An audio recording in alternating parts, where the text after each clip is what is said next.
Good morning, friends. Welcome to my channel, Malesh Lectures. Today I give a very short lecture on models of daily phytoplankton primary productivity.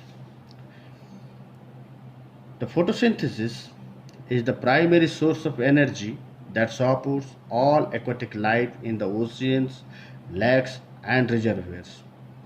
It is of fundamental importance since it sets overall constraints on the flow of material and energy in aquatic ecosystems.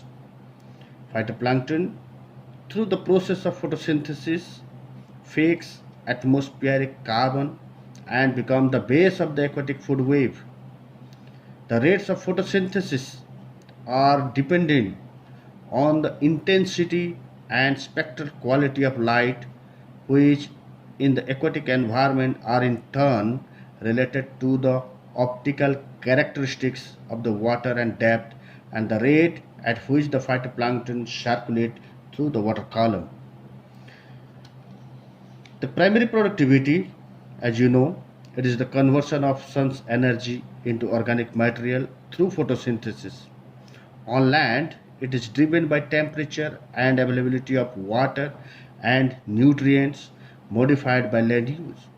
But in aquatic ecosystems, the primary productivity is driven by the availability of nutrients and light, and to a lesser extent by temperature and other factors. The primary productivity is important because it is the process that forms the foundation of food webs in most ecosystems.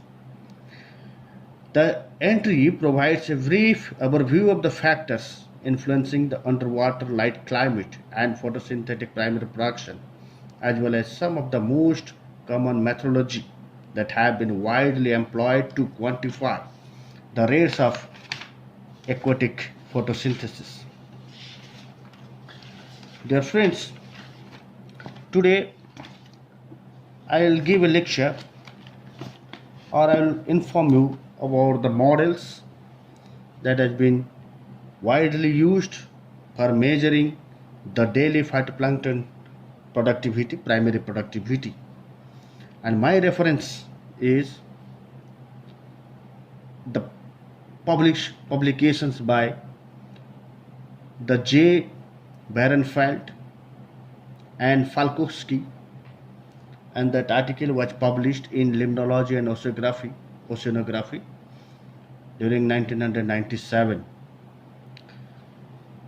So dear friends, there are four models basically used in measuring the primary productivity, the phytoplankton productivity.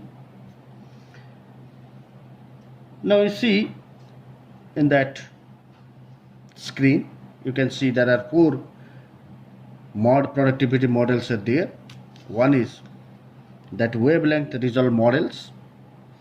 Second one is the wavelength integrated models. Third one is time integrated models, and fourth one is the depth integrated models and DIMS. Now, as a point of reference, before we start that categorizations of the productivity models, now as a point of reference, now we may consider the estimation of daily phytoplankton carbon fixation within the euphotic zone. Within the euphotic zone, that is ZEU. ZEU. The penetration depth of 1% of solar surface irradiation.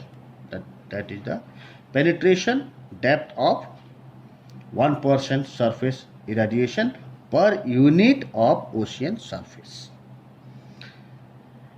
Now, the adjunct models that can be used for such estimates range from simple relationship between the surface chlorophyll concentration and the primary productivity to irradiance dependent models of net photosynthesis integrated over time and based on the fundamental photosynthetic parameters such as the functional absorption cross section, is epsilon PS2, we can write like that, and the electron turnovers electron turnovers,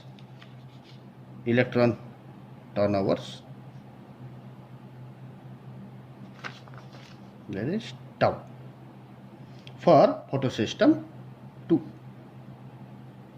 Photosystem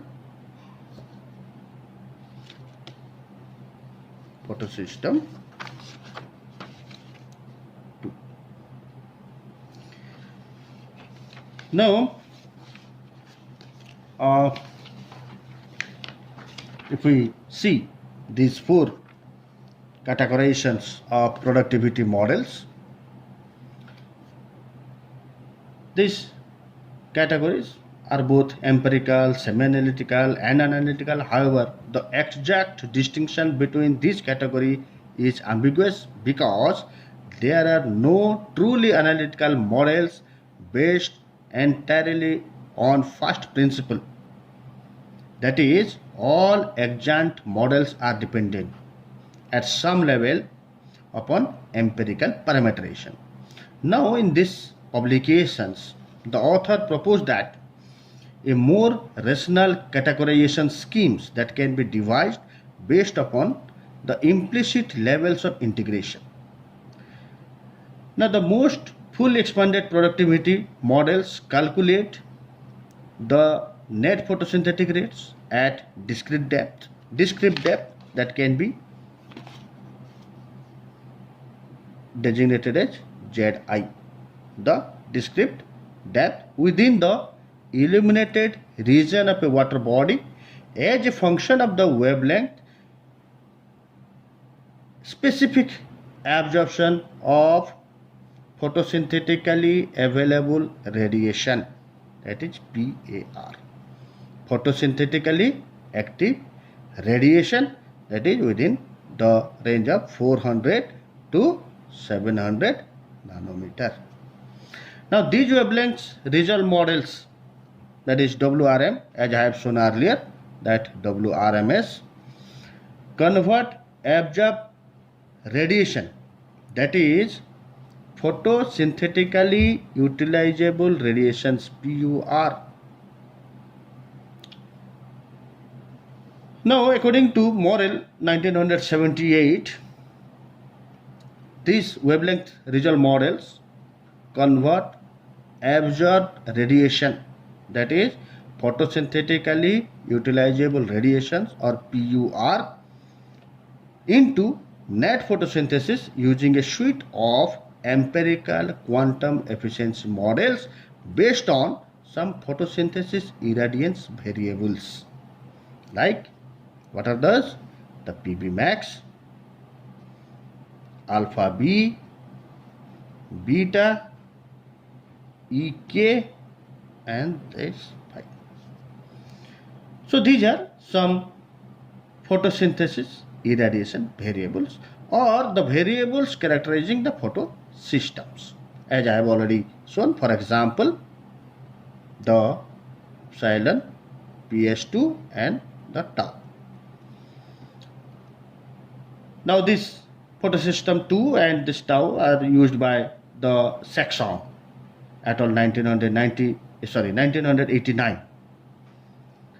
Now, the daily water column primary production, written as PP, is thus calculated by the integrating the photosynthetic rates over wavelength, that is lambda. The depth and time t. Depth, now it is denoted as the Z. So, the daily primary production can be integrated like this: F lambda PUR ZI T to D lambda DZ into DT. Now, the second model category results from removing the wavelength dependence in this equation. Now, the second model category, that is WIM, as I have already shown you in my first slide, that WIMS So the second model category results from removing the wavelength dependence in equation 1 or in this one. Suppose we consider this is the equation 1. Such that the net photosynthesis is described as a function of PAR rather than the PUR. These wavelength integrated models or WIMS calculate the primary productivity by integrating PAR dependent photosynthesis irradiance functions over depth and time. So this can be written as integration F ZI T dz and dt. Suppose now this is equation 2.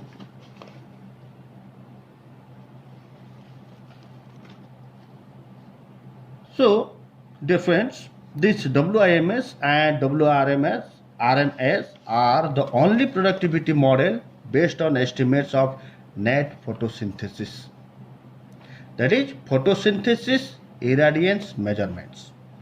Thus only in WIMS and WRMS do the photosynthesis irradiance variable names adhere to their accepted definitions. Now I have already told you about this PB max. So what is that PB max? PB max, it is the chlorophyll specific light saturated rate of photosynthesis.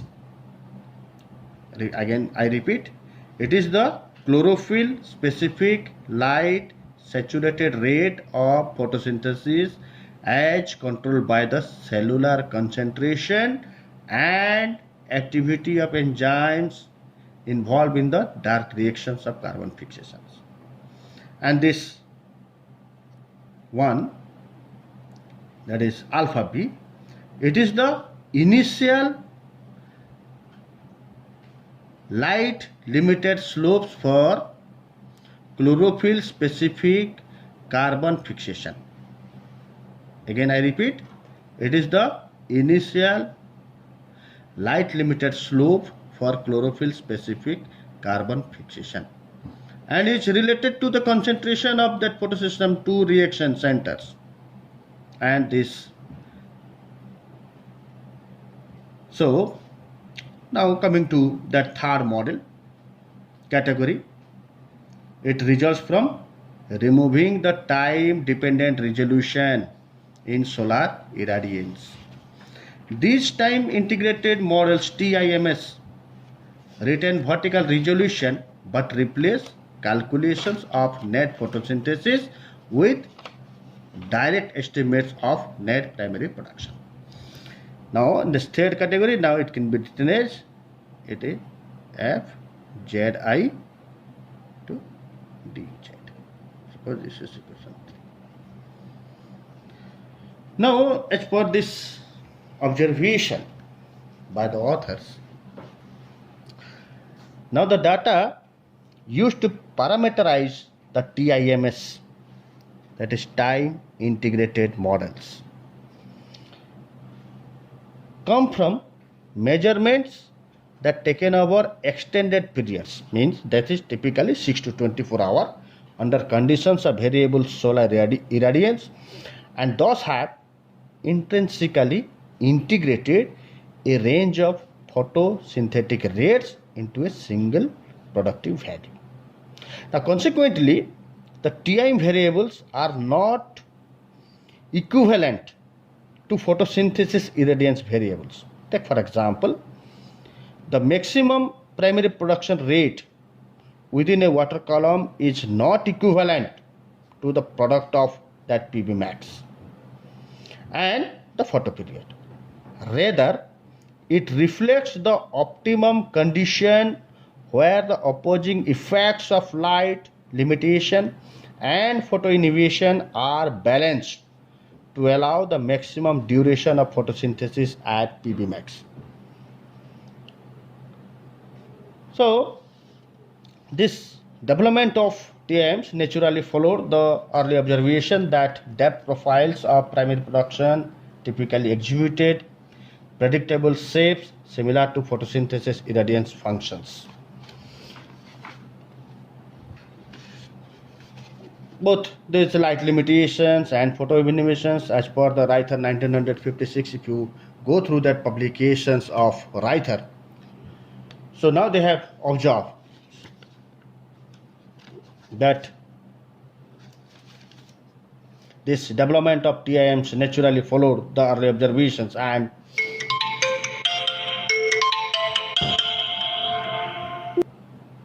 so friend, unfortunately identical variable names are often adopted into this TIMs along with the mathematical photosynthesis irradiation formulations.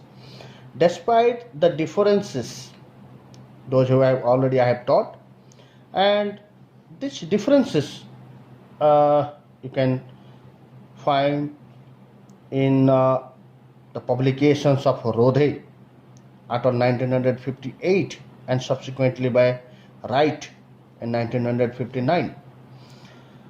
Now, where the maximum rates of daily photosynthesis within a water column were distinguished from PB max by replacing the subscript max with the subscript opt. So, in these papers, now it is this PB max will be replaced to PB opt. And there is some difference between these two, PB max and PB opt. Now I'll tell you the fourth category, that is the depth integrated models, and which form the final category of daily productivity models and include all models lacking any explicit description of the vertically resolved components. Those are found in TIM, WIM and WRM. Now these depth integrated models use vertically integrated functions to relate environmental variable measures at the sea surface to the primary production. Now the simplest DMS calculate the primary production as a function of chlorophyll concentration alone, or the product of depth integrated chlorophyll. Product of depth integrated chlorophyll. Now in many publications you found, so take for example, now Smith and Baker in 1978, now they have calculate the primary production as a function of chlorophyll concentration alone, whereas your Falcosi 1981, Platt 1986, now they calculate the primary production as a function of the product of depth integrated chlorophyll C and the daily integrated surface par, that has been designated as E0, or the product of depth integrated chlorophyll, that is chlorophyll and the daily integrated surface par E0. Now more elaborate TIMs, now that incorporate estimates of what? ZU, your product of the depth integrated chlorophyll and day length, along with the irradiance dependent functions and photoadaptive parameters. So this is the basics of these four models that has been or that was used for the measuring primary productivity. Another category is also there. One another category is there, that is also fifth model, that is called the term annual production model or APMs. But Now in my lecture I will just discuss about these four, and in next video I will talk you about the conceptual basis of the depth integrated models and how it can be calculated. So dear friends, this is my first videos on phytoplankton models on primary productivity. If you like the video, smash the like button, leave your dive in the comment section below, and subscribe my channel and share to all. Thanks for watching this video.